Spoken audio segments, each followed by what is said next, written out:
देखो इधर, वृक्षै समम भवतु मे जीवनम। ध्यान दे के सुनो शांति से। वृक्षै समम भवतु मे जीवनम, इस पाठ में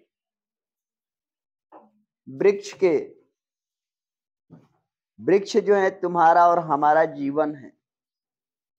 कहते हैं बसंत काले सौरभयुक्तैः संतति काले दर्प विमुक्तैः शीताप्योः धैर्येण स्थितैः वृक्षैः समं भवतु मे जीवनम। इसमें बतलाया गया कि बसंत काल में सुगंध युक्त, उत्पत्ति काल में दर्प विमुक्त और जाड़ा एवं गर्मी में धैर्य के साथ स्थिर रहने वाले वृक्षों के समान जीवन हुए। यानी तुम्हारा और मेरा जीवन, एक वृक्ष को देखो कैसा होना चाहिए, धैर्यवान होना चाहिए। जैसे शीतकाल ठंडे जो चल रही है, इस काल में एक वृक्ष को देखते हो हिल डुल रहा है, कह रहा है कि हमको ठंडा लग रही है, एक समान खड़ा है। कितना भी भीषण गर्मी पड़े फिर भी एक समान खड़ा है। उसी तरह मनुष्य का जीवन भी होना चाहिए।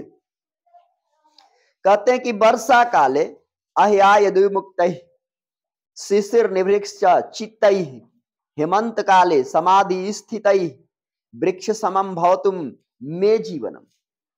वर्षा काल में आह्लाद युक्त जाड़े में निर्भीक चित्त वाला, हेमंत काल में समाधि स्थित वृक्षों की तरह मेरा जीवन होए। वृक्ष में यही नहीं है कि शरद काल, वर्षा ऋतु, गर्मी, बसंत काल में स्थिर रहते हैं। वृक्ष जो हैं हमेशा स्थिर हैं, स्थिर रहेंगे।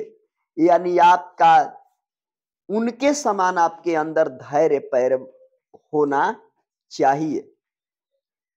क्षुतात्रवै फलम संतते दानम शरणागते दव्यम आश्रय दानम आत्पाप्तभ्यम छाया दानम वृक्षाणाम व्रतम तदत्यम सयामयनम जीवनम। वृक्ष कैसे होते हैं? भूखे को अपना फल देते कि लो खा लो। शरण में आए को आश्रय देते हैं। जो गर्मी के महीना तप्त हो जाए तो लोग भागकर वृक्षों के नीचे क्या करते हैं? बैठ जाते हैं। गर्मी से परेशान लोगों को छाया देते हैं। दान करने वाले वृक्ष के व्रत के समान मेरा भी जीवन होना चाहिए। यानी उसके समान आपके भी जीवन होना चाहिए। कृतम ये सीत्याम सतित्व रक्षणम बुधस्य आत्मनारस्य साक्ष्यम पांडव शास्त्रणाम गोपनम वृक्षै समम भवतु मे जीवनम। कहते जिसके द्वारा सीता ने सतित्व की रक्षा की गई, सीता माता सीता आदि शक्ति जगत जननी मां सीता के सतित्व की रक्षा भी हुई तो कहां हुई? वृक्ष के नीचे। बुद्ध के आमत्य ज्ञान जो साक्षी हैं, अगर भगवान बुद्ध को ज्ञान मिला तो किसके नीचे? वृक्ष के नीचे ही मिला। तथा पांडवों के शास्त्र को जो गोपनीय रखने वाला है, जब पांडवों को, पांचों पांडवों को वनवास हो गया, जुआ में हार गए, जब उनका 1 साल गोपनीय वास चलने लगा कि 1 साल वो किसी को दिखेंगे नहीं, उस समय पांचों पांडवों के जो शस्त्र थे एक वृक्ष ने अपने अंदर ढक कर रखा था। 1 साल धैर्य पूर्वक किसी को पता चलने नहीं दिया। कहते हैं कि उसी तरह मेरा भी जीवन होना चाहिए। सुप्त कायाम सप्रताम अपि यही अप्रत्यंते जीवनम प्रसाम कृते आत्मदह्यते चुलकाय यही मुदा वृक्षै समम भवतु मे जीवनम। कहते हैं कि सुख जाने पर भी जो अपने जीवन के दूसरे के लिए अर्पित कर देते हैं, जो प्रसन्नता स्वयं को चूल्हे में जला देते हैं, ऐसे वृक्ष के समान मेरा जीवन हो। कहते हैं कि वृक्ष कैसा होता है? सूख जाएगा तो भी उसके शरीर जो है काम में आते, और हम मर जाएंगे तो हमारा जीवन काम में आता है? ले जाके उधर जला दो, गाड़ दो, फेंक दो करते हैं। कहते हैं कि वो प्रसन्नता पूर्वक चूल्हे में उसको जला देते हैं लोग।